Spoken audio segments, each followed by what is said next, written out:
Ang susunod na programa ay rated PG. Ito ay nangangailangan ng patnubay at gabay ng magulang para sa mga batang manonood.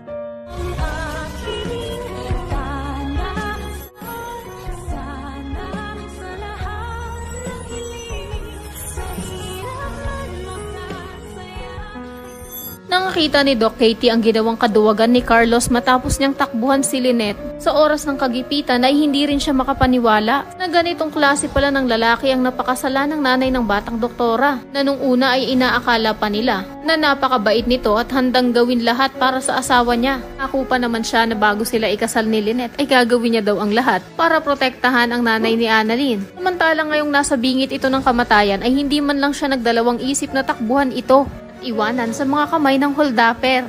Pero buti na lang talaga at nakahingi agad ng tulong si Doc Menor sa mga pulis at agad din silang na-rescue. Pero sa kasamaang palad ay nakatakbo pa rin ang dalawang holdapper. Samantala nang mahimasmasan na si Lynette ay sakto rin naman na dumating na itong walang kwenta niyang asawang si Carlos. Napa-concern effect at para bang hindi niya naman iniwan itong asawa niya. At ang labis din namang nakakainit ng dugo dito kay Benitez ay pinaghihinalaan niya pa na inside job ang nangyari at kasabwat nga itong sina Aling Susan at Josa, pagkat sila nga daw ang kasama ni Lynette bago pa man pumasok ang mga akyat bahay sa pamamahay niya. Nagpanting din naman ang tainga ng nanay ng batang doktora dahil sa binitawang salita ng sarili niyang asawa na sariling ang pamilya ni Lynette ang pinagbibintangan nito.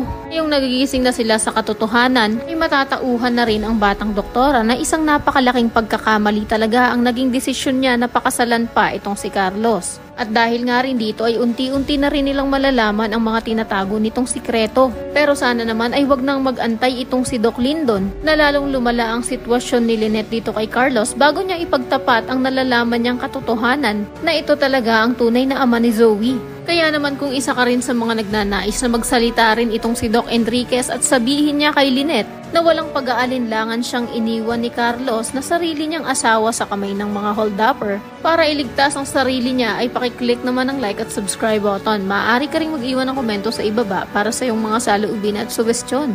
Maraming salamat sa iyong panonood.